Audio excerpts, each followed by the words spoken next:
pada tempatnya. Saya pernah teringat dulu satu kuliah maghrib. Kita style kalau habis lepas main maghrib tu, lepas dia tak imam bagi salam tu, dia kalau sebab saya orang Perlis, habis dia tak imam bagi salam tu dia tak ada bilik lah kan. Dia sandap belakang tiang, belakang ni kan. Lepas tu angkat kepiah tu, tak atas kalau lutut. Jadi ustaz tu, dia seorang tu, dia nak ni lah sikit. Dia bagi cerita tentang doa kita ni jarang makbul sebab kita berlaku zalim. Kita tak meletakkan sesuatu pada tempatnya. Kepiah untuk kepala kita letak dekat kepala lutut. Cepat-cepat dia berubah. Tadi Al-Fadhil Ustaz dia sebut tentang ayat Al-Ma'idah, surah Al-Ma'idah ayat 8. Yang adilu wa aqrabu littaqwa. Berlaku adillah kerana itu lebih dekat dengan ketakwaan. Dan pada pengakhir ayat itu juga Allah menyebut Dia mengetahui apa yang kamu kerjakan. Maknanya keadilan itu dia berkaitan dengan satu yang dalaman kita, ketakwaan kita dan kerja buat kita. Betul tak? Tentang Allah tahu, ayat ujung tu Allah kata Allah tahu apa yang kamu buat. Maksudnya keadilan itu mesti dilaksanakan.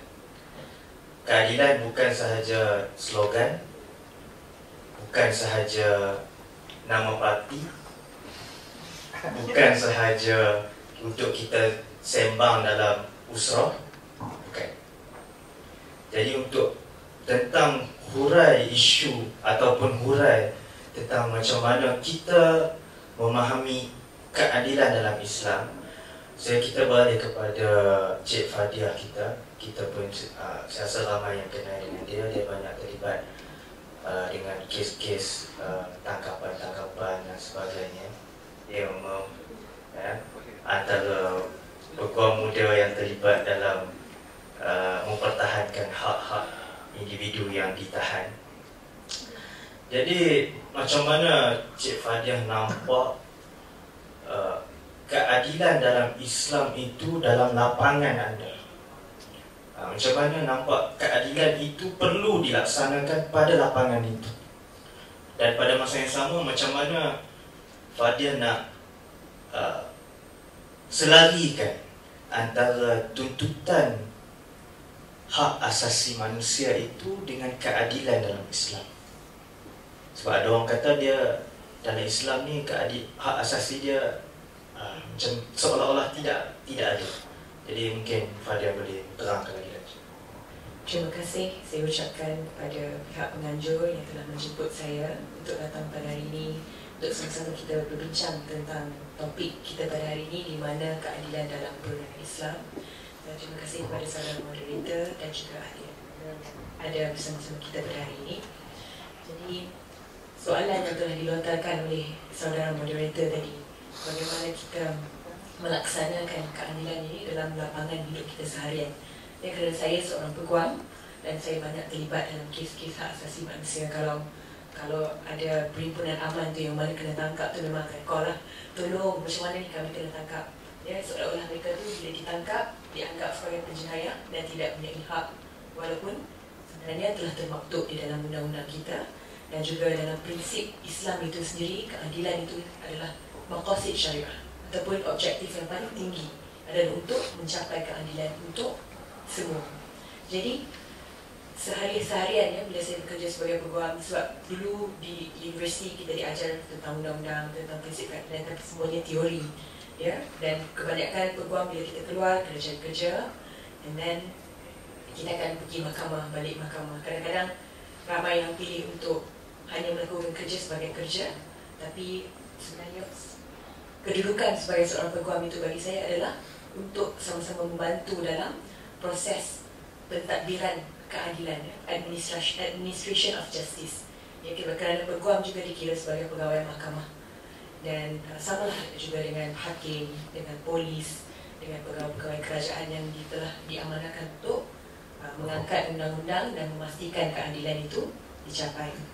Jadi dalam seharian ni kita bercakap tentang hak asasi, dan bila kita bercakap tentang hak asasi, contoh yang paling simple adalah hak untuk dibicarakan. Contohnya kita semua tahu tentang Akta Zalim ISA, ya, Internal Security Act, akta yang telah dihapuskan tahun ini, ya, setelah 25 tahun akta itu wujud dari tahun 1960, ya, dan bila kita sedar pada tahun 1987 operasi Lalang digunakan untuk menyekat ataupun mengekang kebangkitan rakyat untuk meminta satu sistem keadilan yang adil di Malaysia, sistem politik yang adil di Malaysia. Mereka ditangkap dan dituduh sebagai komunis dan sebagainya.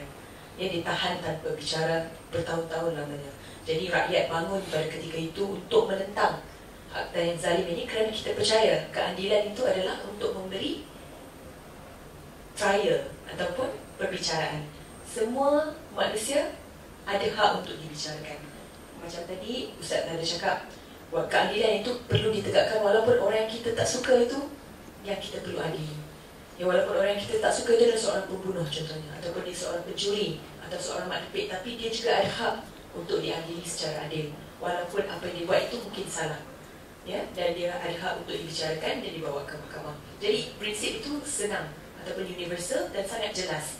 Semua orang tanpa mengira perbezaan dari segi social status ataupun dari segi fahaman agama, fahaman politik, ada hak itu. Jadi di situ keadilan dalam Islam itu pun selari dengan apa yang kita perjuangkan selama ini. Dan soalan tadi adalah bagaimana kita seiringkan keadilan dalam perundangan yang kita ada sekarang ini dengan prinsip-prinsip keadilan dalam Islam. Jadi saya tadi sebutkan tentang maqasid syariah, iaitu syariah itu perlu beroperasi supaya kita mendapat satu keadilan pada akhirnya. Jadi kalau kita tengok contoh-contoh dalam Islam itu sendiri, dalam sejarah, dalam sirah Rasulullah dan juga pada zaman Khalifah Umar contohnya, di mana hukum hudud itu digantung apabila keadaan masyarakat tidak mengizinkan untuk dijalankan hukum hudud. Jika seorang itu mencuri kerana dia lapar contohnya, maknanya undang-undang itu perlu beroperasi melihat kepada kondisi masyarakat pada masa itu. Jika contohnya kita hidup dalam dictatorship, ya, macam mana kalau kita tengok kebangkitan di negara-negara Arab, bagaimana mereka ditekan, sama kezaliman yang dilalui oleh orang-orang di Egypt ketika pemerintahan Mubarak itu, kalau kita lihat lebih kurang sama dengan apa kita hadapi sekarang. Adanya undang-undang tahan tanpa bicara, polis bertindak di luar batasan undang-undang, dan sebab itu rakyatnya bangun untuk menentang sistem yang tidak adil kerana mereka ditekan dengan kemiskinan walaupun negara itu adalah negara yang sangat kaya, kerana tiada ada social justice. Tadi yang kita katakan iaitu keadilan yang kedua, social justice, keadilan sosial, maknanya keadilan kepada rakyat supaya tidak berada dalam keadaan kemiskinan, keadaan yang ditekan. Kerana itulah juga tanggungjawab kita sebagai orang Islam. Dan tadi kita bercakap tentang maqasid syariah untuk capai keadilan, dan juga saya sangat tertarik, ya, bila saya ada membaca khutbah terakhir Rasulullah sebelum Rasulullah meninggalkan kita semua. Berapa ramai yang antara kita ada terbaca full text apa yang Rasulullah katakan pada hari yang terakhir dia menyampaikan khutbah atau pesan kepada kita semua. Rasulullah menggunakan ungkapan "O mankind", wahai manusia. Dia tidak spesifik kepada sesuatu kaum, dia tidak spesifik kepada sesuatu agama, tapi dia address kita semua sebagai "O mankind", wahai manusia sekalian. Ya, dan Rasulullah bercakap tentang beberapa perkara yang sangat penting, iaitu tentang equality, kesamarataan, kesamaan. Ya, equality maknanya Rasulullah itu dihantar ataupun diutuskan pada masa itu adalah untuk membuang sifat perkauman yang sangat tebal dalam masyarakat Arab, yang melihat semua orang di bawah, yang melakukan sistem perhambaan, ya, yang merasakan diri mereka lah yang lebih hebat kerana mereka bangsa Arab. Jadi Rasulullah hadir untuk membuang perkauman itu, untuk menyatakan bahawa kita ini semua sama rata. Manusia itu yang membezakannya adalah takwa. Ya, kalau kita tengok macam mana ritual haji itu sendiri, kita pergi ke satu tempat, orang yang kaya atau yang miskin, yang berkuasa atau tidak berkuasa, rakyat biasa, kita sujud pada tanah yang sama, kita pakai baju color yang sama. Maknanya tiada perbezaan. Walaupun orang itu pemerintah ataupun orang itu mempunyai dia seorang profesional ke, dia seorang peguam ke, dia seorang student ke, dia seorang petani ke, semua sama.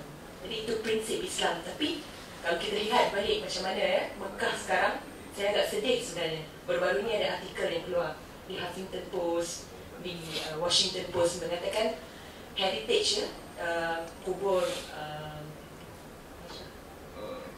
Khadijah mana tidak di-preserve, tidak dijaga, dah tak ada lah. Di Mekah ni telah banyak shopping malls, kan, hotel-hotel 5 bintang yang mana yang paling dekat dengan tempat untuk beribadah tu orang kaya saja yang mampu duduk. Jadi orang yang miskin itu diinjak ke belakang, duduk di hotel-hotel yang murah dan kena berjalan. Dan kalau kita tahu kan, makcik-makcik yang miskin ataupun makcik-makcik yang tua, orang yang nak ke Mekah ni simpan duit begitu lama untuk pergi ke Mekah. Tapi itulah yang bila kita lihat realitinya semakin jauh kita daripada sebenarnya objektif kenapa kita pergi ke Mekah tu. Ya, kita pergi ke Mekah untuk kita reflect bahawa Tuhan itu sahaja yang ada di tempat yang paling tinggi dan kita ni manusia adalah sama rata. Dan kita ni di bawah Tuhan dan Tuhan itulah kerajaan yang paling tinggi sekali. Tapi semua itu dah hilang kerana manusia ni dah menjadi terlalu kebendaan dan menggunakan agama untuk mencapai kebendaan. Jadi di situ kita boleh fikirkan balik, adakah objektif-objektif dalam ritual yang kita buat itu sampai. Ya, jadi kita lihat bila khutbah terakhir Rasulullah itu bercakap mankind. Satu tadi Rasulullah bercakap tentang equality.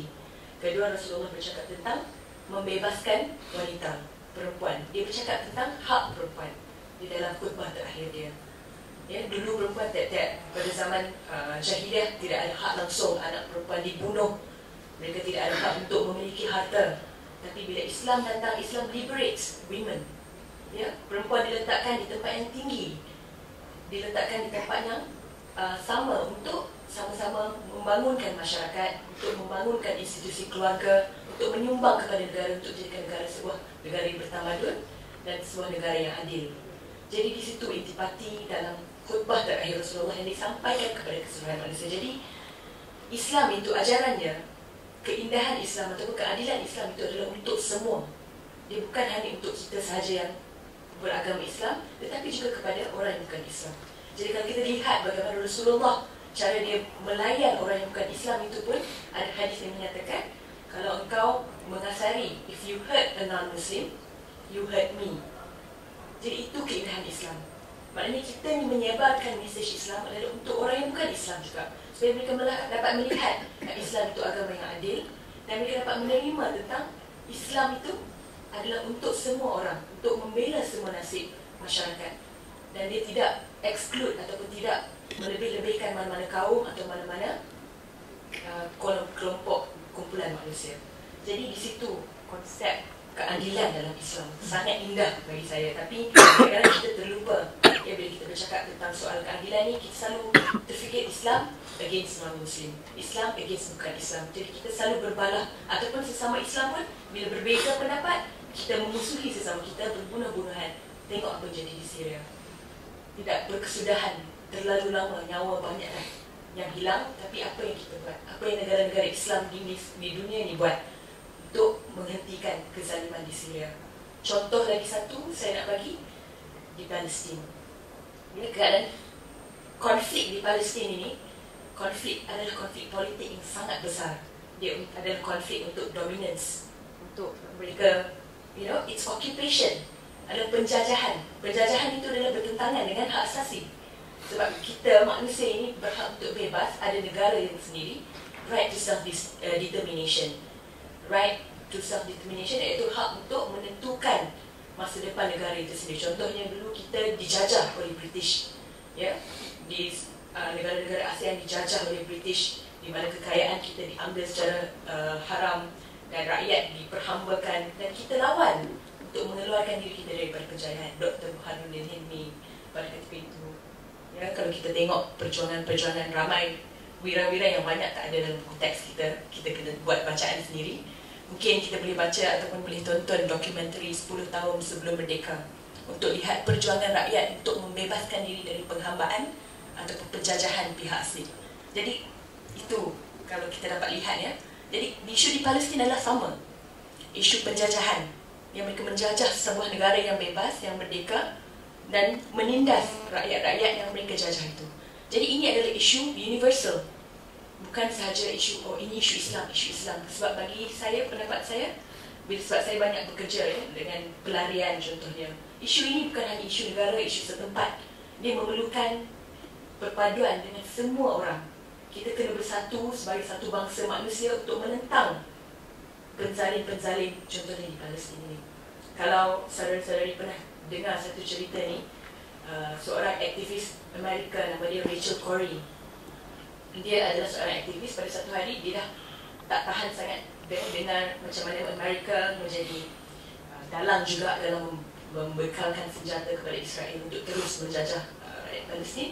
Dia pergi ke Palestin untuk bersama-sama dan bersolidariti dengan aktivis-aktivis lain yang bukan juga beragama Islam, tapi atas dasar kemanusiaan. Mereka pergi untuk mempertahankan hak-hak rakyat Palestin, contohnya hak untuk pergi ke sekolah, hak untuk rumah mereka tidak dirobohkan. Jadi Rachel Corrie ini pada satu hari dia selalu menghalang jentera tolak daripada merobohkan rumah-rumah rakyat Palestin.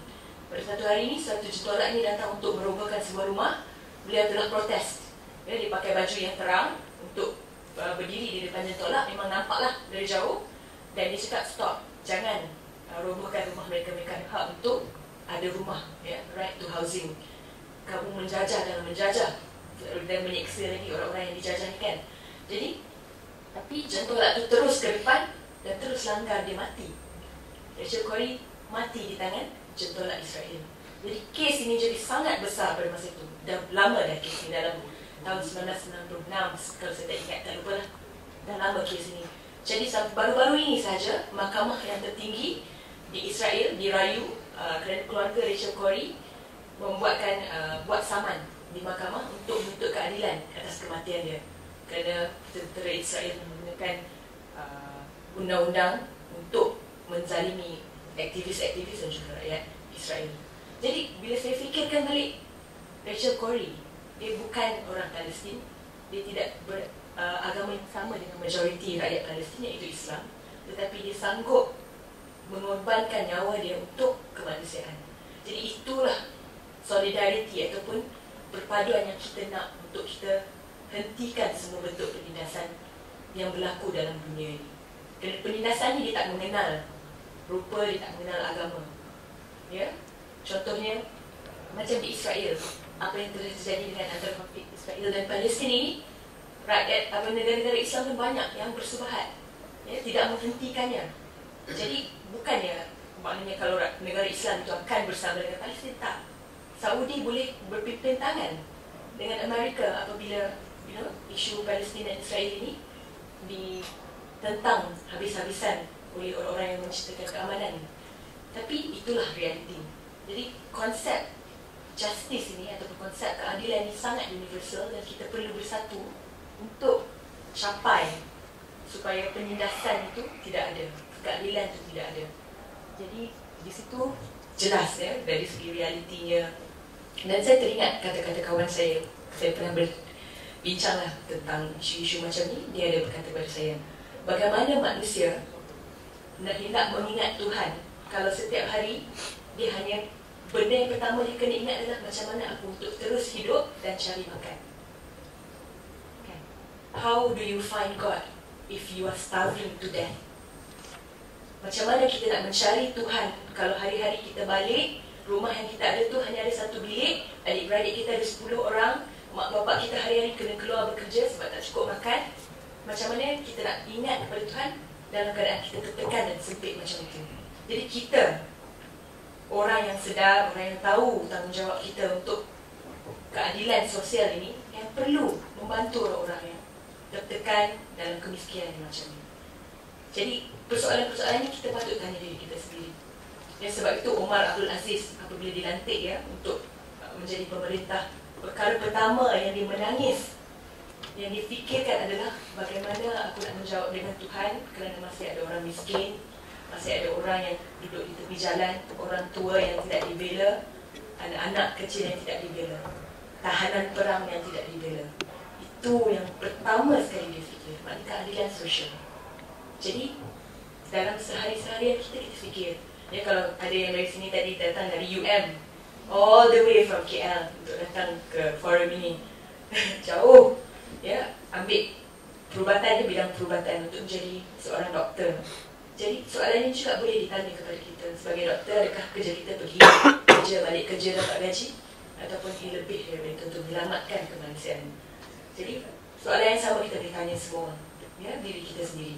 Jadi saya sebagai peguam, dalam setiap hari memang saya akan berhadapan dengan manusia-manusia ataupun golongan-golongan yang selalu tertindas, yang miskin, yang tidak banyak peluang seperti mana kita ada untuk mencapai keadilan, ya, yang ditindas oleh sistem yang tidak adil.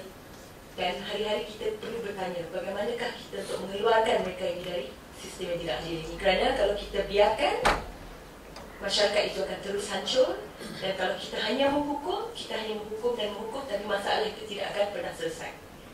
Jadi kita perlu satu mekanisme untuk mengangkat martabat manusia itu ke tempat yang tinggi, supaya mereka tidak jatuh ke tempat yang rendah dan memberikan implikasi yang negatif kepada masyarakat seluruhnya.